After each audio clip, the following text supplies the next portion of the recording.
Meu pai nasceu no Irani, a minha mãe no Desterro. Eu cresci em São Joaquim, naquele topo de cerro. Ando cantando com as gralhas, lá no rincão dos pinheiros, puxando mula de carga, repontando boi franqueiro. Abro o peito num rodeio, no lombo de um aporreado, ressuscito meu avô, jagunço do contestado.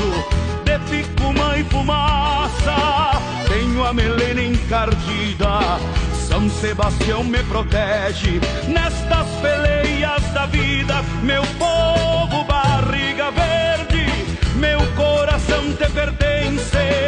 Eu tenho orgulho de ser catarinense. Vou da serra ao litoral, sempre de chapéu tapeado.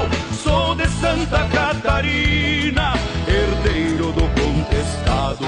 Vou da serra ao litoral, sempre de chapéu tapeado. Sou de Santa Catarina, herdeiro do contestado.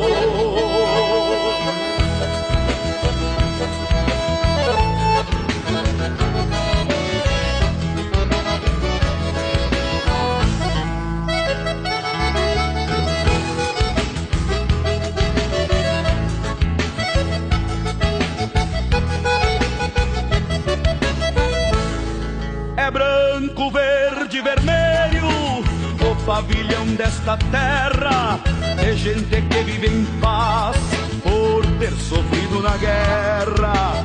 Pelo planalto das lajes, com meu jeitão de beduíno, tiro o chapéu pras senhoras. Sou de fora, mas sou fino. Tomo mate numa guampa, conforme usança de lá. Minha madrinha é Maria Rosa, santa de Caraguatá.